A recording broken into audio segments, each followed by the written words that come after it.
Welcome to the TravelPulse podcast. Here's your host, Mark Murphy.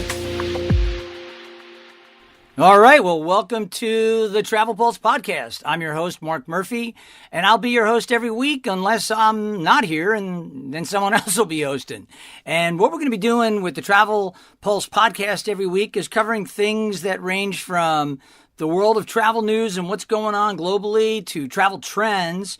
We'll be doing some interviews with some key players out there. We'll be on location doing interviews. We'll be doing phone interviews, you name it. We want to get a lot of insight from thought leaders as well as travelers out there as to what they're seeing in the world of travel. We want to have fun. I mean, we want to keep it tight. We want to make it entertaining, but we also want to cover the things that impact us regularly.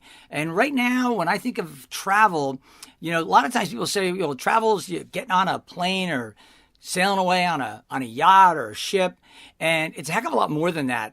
Interesting enough, the travel business itself and the travel industry, it's at the crossroads really of politics and finance and travel and geopolitics, etc.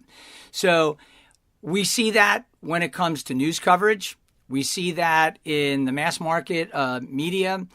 It's rare that you turn on the TV or go to a website to read about news and you walk away saying, boy, I feel all warm and fuzzy. You know why? It's because there's a saying, if it bleeds, it leads. And that is very true. No different than somebody driving past a car wreck and it's in the other side going northbound and you're going southbound, yet the whole southbound lanes are just as backed up or almost as backed up as the northbound lanes. They can't get through, but you can't either because everyone needs to slow down and look. That's the problem with news. And it's unfortunate, but it is the way it goes. And we just have to try to set the record straight. Now, interesting enough, we would look at things like, the airliner that went missing, MH370. And I remember back then when CNN was covering it, I got a few calls to get my insight into what I thought happened. And my response was, I know as much as everybody else that you've already had on, which is absolutely nothing. And to be frank, that's just the way it is. We still don't know what happened. And that didn't stop CNN from covering it for 3 straight months because people were tuning in. They were wanting to watch. They had some of their biggest ratings in a long time during about a 3-month stretch, if I recall, a few years ago. But to this day, we still don't know what happened. And, they've now moved on. Think about the Ebola crisis in Africa. And then try to put your geography hat on and think about how big the continent of Africa is and how you can fit literally North America and China and India, et cetera, and still have room in that landmass. Now, when you're talking about Ebola and everyone gets completely terrified and stops traveling to Africa, they're under the impression that it's happening nearby. It's close. It's something they have to worry about. And in some cases, they were 3, 4, and 5,000 miles away from what was taking place. Yet, the folks who rely on travel and tourism, let's take South Africa, Zimbabwe, Botswana, etc., they were impacted by events that were happening thousands of miles away. Unfortunately, that's how it goes. The media gets all over it. They go nuts. They beat it to death. And then what happens? They get onto the next news cycle. Boy, I mean, we're seeing that. We're seeing that all day long, every day of the week. Since the election started. I thought it would end after the election was determined. And boy, I couldn't have been more wrong. We're, over 18 months in now. And boy, it just doesn't stop. It literally does not stop. So interesting enough, if you're a travel agent, you've got to get out there and try to set the record straight. And I certainly do that. And I do that at my own expense, and I'll get into that in a little bit. But you have to understand that on the front lines, people need to be not just ambassadors to the world. They have to actually go out and make a difference. And they have to be proactive. you can't sit back and think that everything's just going to work itself out. You've got to take an offensive position. So, a basketball analogy, because I was a basketball player. I played up into college before injuries sidelined me. You can either play to win, and that means taking the ball to the basket, being competitive, not holding back, or you can play not to lose, or you can just not even show up. And a lot of people do that every day in their lives. Well, that's not a successful way of building a travel business. That's not a successful way of living. And you need to be on the offensive if you want to be successful. So I know a lot of successful people, and they do not lay back. They go for it. And what we want to do is give you some insights and ideas on how you should go for it when it comes to travel. But I think we also have some funny things to cover, because when it comes to politics, finance, and travel, man, social media is giving us so much fodder. It is truly unbelievable. And, I see it firsthand. I see it where someone is out doing something that's helping people, but they did something else somewhere along the lines, and then people completely shut down on them. And it doesn't matter if that person ultimately cures cancer, they would find a problem with it. And it reminds me of a salesperson who worked for me in the 90s, and she'll remain anonymous. But I would describe this person as somebody who could win $100 million in the Powerball jackpot, keep $40 million in her pocket. It would be the first and only time she ever bought a lottery ticket. And you know what she would do? She's the type of person that would bitch and moan about having to pay the taxes. That's what I'm talking about. Now, ironically, just before doing this podcast, I was checking out some of our channels out there, the TravelPulse channel on YouTube, for instance. And a couple of weeks ago, I got called from folks at a local TV station in Philadelphia to come in and do a segment. And, interesting enough, I got called to do a segment where they wanted to give affordable ideas for people, and they wanted short getaways. They wanted one international. They wanted some local. They wanted a mix. So, it was like New York, and then I think an hour and 15 minutes Toronto. And unfortunately, I don't think some of the folks out there understand how TV works. When you get invited to go on as a guest on a TV show, they're asking you to share information. You don't just get to show up and talk about anything you feel like talking about. They give you some guidelines based on their audience. So if it's a super high-end, affluent demographic, you might be referencing products like the Four Seasons or the Ritz-Carlton or Sea Dream Yacht Club or Crystal Cruises. But if it's more of a mass market, and this would be the Today Show, to be frank, which I've appeared on a bunch of times, they would ask for things that are super affordable, where people who might not even have a passport or have never traveled internationally but might have just gotten a passport would be able to do that. And we're talking people that don't have a ton of free cash laying around, and you come up with creative ideas to do that. So one of my suggestions was to go to Toronto and check into an Airbnb. And it made total sense, because you could get a standalone Airbnb for the dates they wanted, around $100, and in some cases as low as $50 or $60 a night if you wanted to rent a room in someone's apartment / private house. At the same time, if you did a search for those same dates for literally any hotel in Toronto, they were averaging $300 a night and up. So if you're going to go away for a 3-night weekend, not including your food, not including your air, and you're going to be into it for over $1,000, that is not going to fit a lot of budgets. But it didn't stop some complete idiots on YouTube from commenting like idiots. And I'm going to read a few of them to you, because actually, believe it or not, these people are travel agents. I was shocked. So, and I know for a fact one of them is, but the other one, I'm pretty sure, because she's got a really cool little umbrella, looks like a logo maybe for her company, And, it was just remarkable to me. So the first one that came up was from someone named Lee. And she said, "Disgusted with you, Mark Murphy.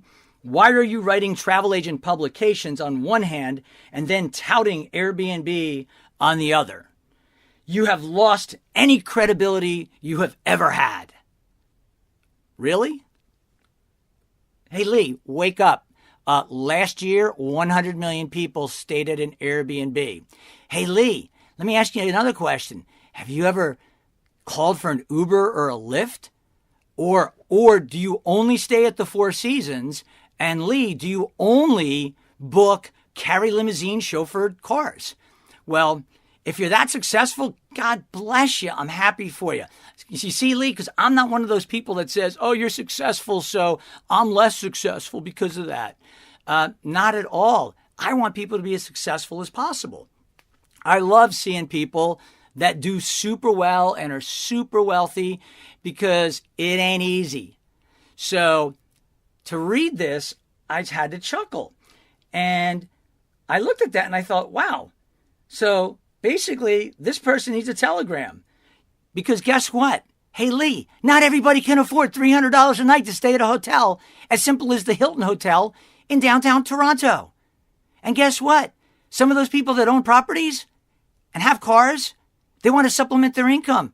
Airbnb, Uber, it's called the sharing economy. Where have you been? Wake up. And the fact that I talk about services like that is because I don't focus on the elites. I focus on everybody. I cover the gamut. And I try to be all-inclusive. Not in the sense of going to an all-inclusive resort, although I do like all-inclusive resorts. But at the same time, inclusive meaning I think people should be able to travel. And I think brands like Airbnb give people that would not have the ability to travel the ability to actually travel. And boy, if that is something that you find disgusting, go throw up in a corner somewhere, Lee. More power to you.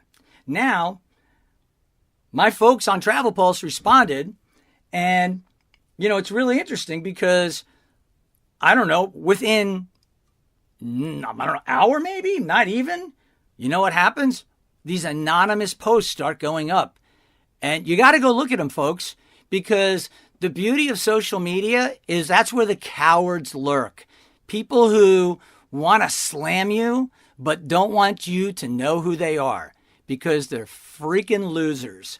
And there's a bunch of losers that just suddenly showed up. So I'm guessing because there were only 2 people that had previously commented, and then there was a flurry of additional comments.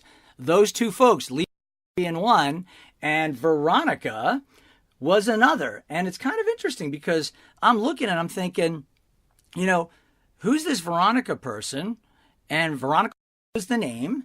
And again, her comment was anti-Airbnb and how could I be some kind of travel expert talking about Airbnb? And so you have to ask yourself a question.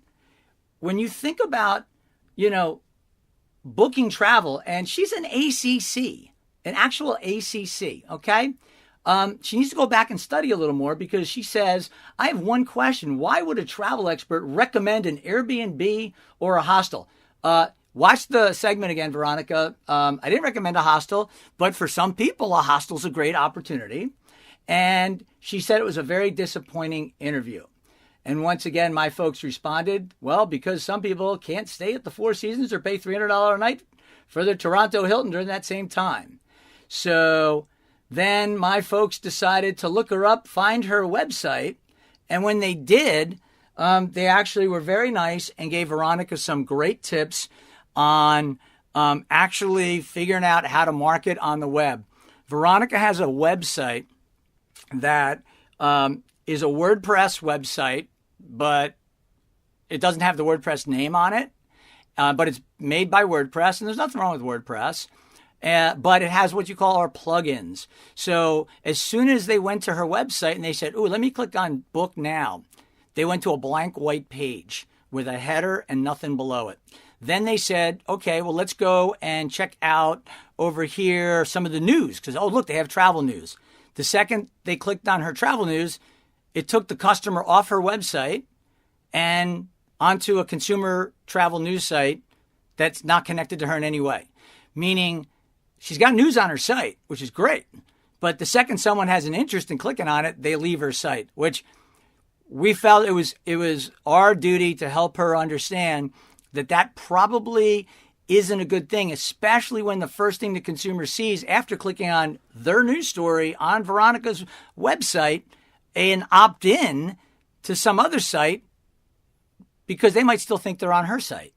So you can see the confusion. So obviously there's some people confused, but it didn't stop there, folks, because then a bunch of anonymous little bots. Maybe they're the Russians. I don't know. It might have been Russian bots. I'm going with the Russian bot theory. I had to get a sip of water there.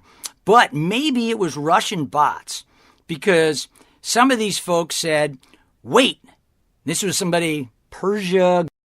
Guess what? Yeah, they didn't exist before posting this. So we're guessing Veronica and Lee were a little unhappy, and they either created their own personas separately or they asked some of their friends to pile on.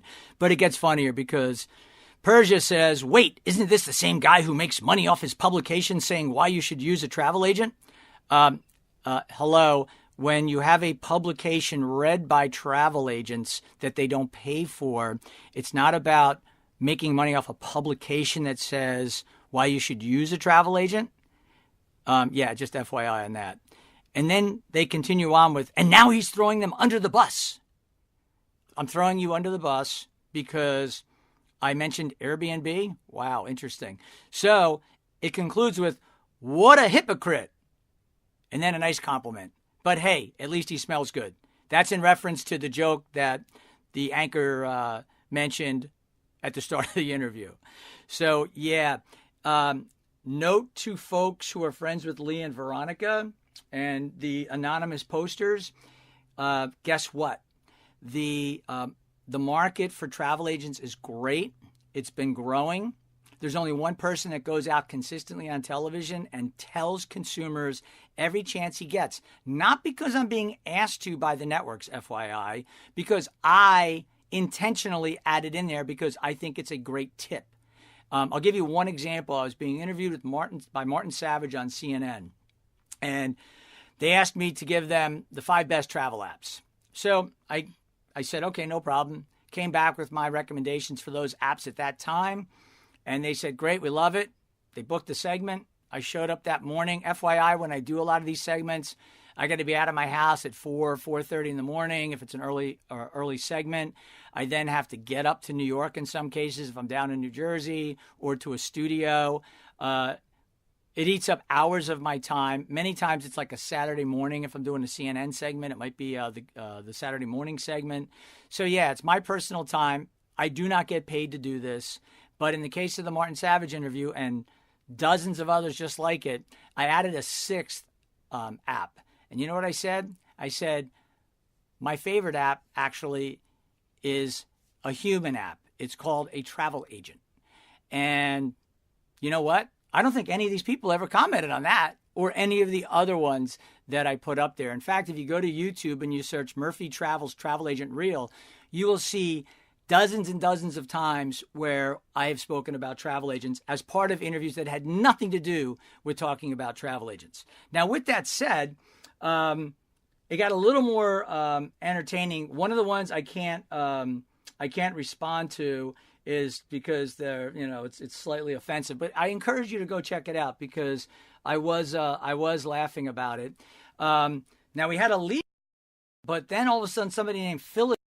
Maybe it was her sister, and she was defending her little sister. I have no idea because I don't know who Lee is and I don't know who Phyllis is. But here you go. Phyllis came in, and her first comment was, "What a douchebag this guy is." Okay, wow, interesting. I'm a douchebag for going on TV and talking about travel. Okay, and then it continues on with her comment, making money off of travel agents and at their expense. So this is akin. I would think that this person is probably the same person that thinks that by making somebody who's wealthy more poor, it somehow makes people who are poor more wealthy. Yeah, Phyllis, that's not how it works. Talking about Airbnb, which has now hosted 200 million people and stays since its inception, and in 2017 alone, 100 million travelers utilized an Airbnb. You have to ask yourself a question. What planet are you on? Now, Uber, Lyft, etc. My question for Phyllis would be, and the rest of them, let me ask you, do you still just take taxis? Or are you using the app and calling a Lyft or an Uber? Because God forbid you do that, because we'll have to take you down. Phyllis, that's a big no-no. You are hurting the taxi drivers of this country. Somehow, you shouldn't do that. Well, unfortunately, that's not the way of the world.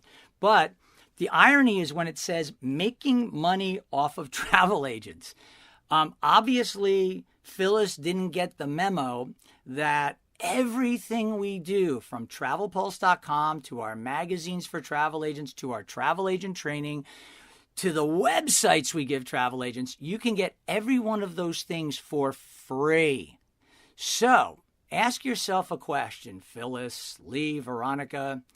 How in the hell am I, at your expense, making money when I give you a free website, a free marketing platform, a free magazine to build your business, a training platform where suppliers and destinations like Mexico go in?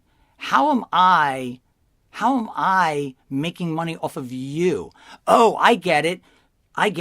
You like what you see there, so you subscribe and you use it, and the travel supplier pays to make the connection to you. That's called giving you something of great value, which I do, turning around, recognizing that value at the frontline level of selling travel, and then having what happen? Having the travel supplier see the value in marrying their message with that content to reach that audience. I will say, with one caveat, to the travel suppliers, the good news, we couldn't find Lee in our database, so which is pretty hard to do if you're a travel agent these days. But so she's not in our database, so that's good. Veronica is. We hope she stays, but Veronica, for the love of God, really understand the business and understand what it is we do for you every day, and understand that if you go and look at a travel agent reel, just by Googling Murphy Travels travel agent reel, you'll see that I put my money where my mouth is. And that money totals almost $1 million over the last 9 years to get out on TV to promote travel agents, and to reach hundreds of millions of consumers. And in fact, in any given year, the average reach has been over 100 million consumers with what that effort is. But keep in mind, that's at my expense. I have my own personal publicity agent. I pay for that. I do not get paid to go on these shows. I volunteer my time, which takes away from my business where I actually make money, in order to have that visibility so I can support things that are going on. We're going to wrap up this podcast today with a look at negative news coverage. So ironically, these people and these commenters are cancers. We see them everywhere. We see them all over social media. They're cancers. And, I think as folks out there that want to make a difference, you look at this stuff and you talk about disgusting. It really is disgusting. And I truly believe that. But I also never let people bug me, because guess what?